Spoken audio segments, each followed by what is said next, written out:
What's up guys, Lifting here. As some of you know, I'm doing the Lightning Tendrils challenge with Xeno, Pox and Ziggy at the moment. And if you want to know more specific details about the challenge, go watch the previous video from today. I'll explain everything in there. But in this video I will show you my preliminary build idea, and this is of course subject to change over time, so I won't go into too much detail yet. But if this build ends up being successful, I will make a full or complete build guide for you guys to follow. The Lightning Tendrils version build that I will be making is a witch crit variant. So let's quickly talk about the skill gems that I plan on using for this build first. And since I haven't picked up these skill gems yet, I can't show them to you in game, so you'll have to live with the picture overlays here. But for Lightning Tendrils, I'm going for power charge on crit, increased critical damage, spell echo and lightning penetration. If I were to miraculously get a 6th link and not ball orbit and destroy it like Xeno did, I would go for something like faster casting.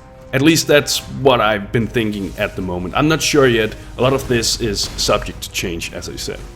To boost the damage of Lightning Tendrils we are using Herald of Ice as well, and that's because Herald of Ice scales really well with all the small frequent hits that Lightning Tendrils provide. I haven't decided if I want to link Herald of Ice with specific support gems yet, besides reduced mana of course.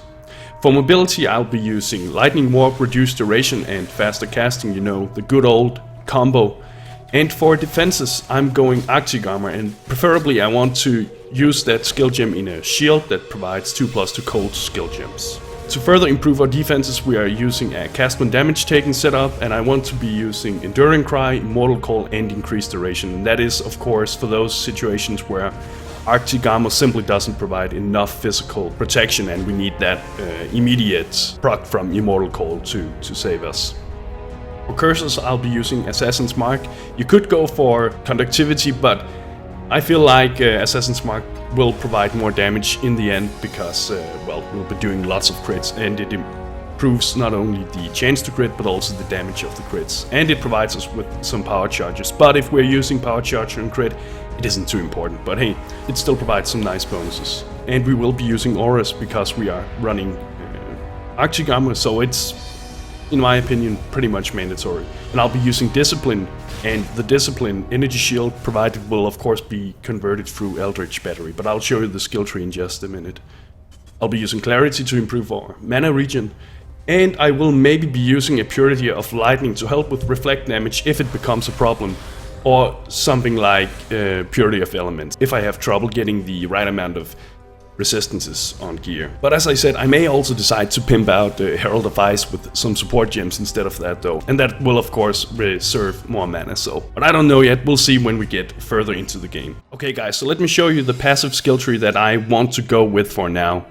And this is of course also subject to change over time as we progress through the game. But this is what I kind of feel like would be a good choice for now. Basically, we're starting out here as the Witch, and we're picking up this 40% increased mana regeneration rate and the energy shield. And that's of course because we are running Arctic Armor. You may want to spec out of this later on because it may not be necessary if you get the right type of gear. But we're basically heading through the spell damage into the cast speed, getting the nice Elemental Dominion notable, picking up this really nice lightning damage notable here as well for the lightning resistance and lightning damage.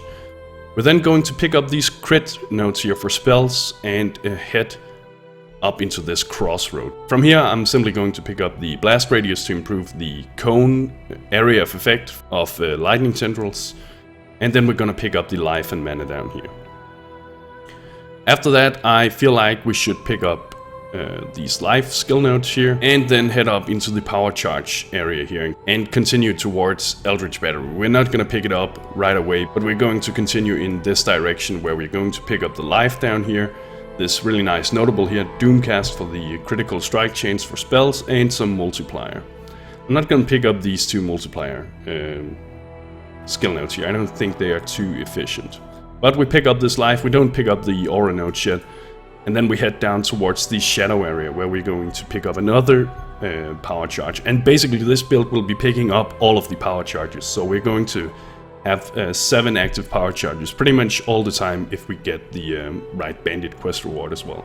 From here we are going to pick up Cold-Hearted Calculation and the Coordination notable here for the increased cast speed. Cast speed is really nice for this build because when you cast Lightning Tendrils, you are locked in place at least until the animation of the spell is over. So the more cast speed you have, the less time you'll be locked in place, and you will of course be able to deal more damage indirectly because you can cast the spell more frequently.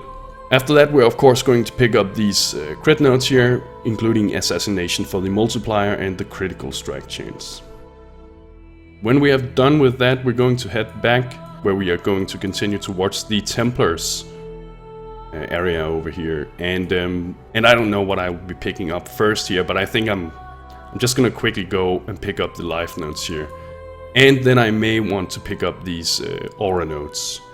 If I feel like I have enough mana, I will probably change these instead for the increased effect of auras we cast. And when we have done that, we're going to head down here where we're going to pick up the increased spell, critical strike chains and multiplier. And if we end up getting enough critical strike chains, this is one of the clusters you could potentially spec out of, but we'll see. It probably depends a lot on the gear that we are going to receive.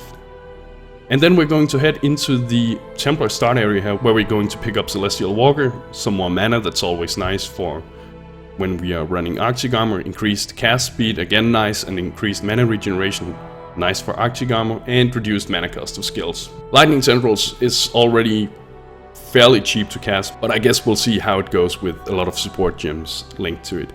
And we're of course going to pick up Amplify here for the increased radius of area skills and area damage. When we've done that, we're going to pick up these life notes here, and then we're going to pick up the other power charge along with these life notes. I don't know if we'll be picking up these life notes right away, but we will pick them up eventually.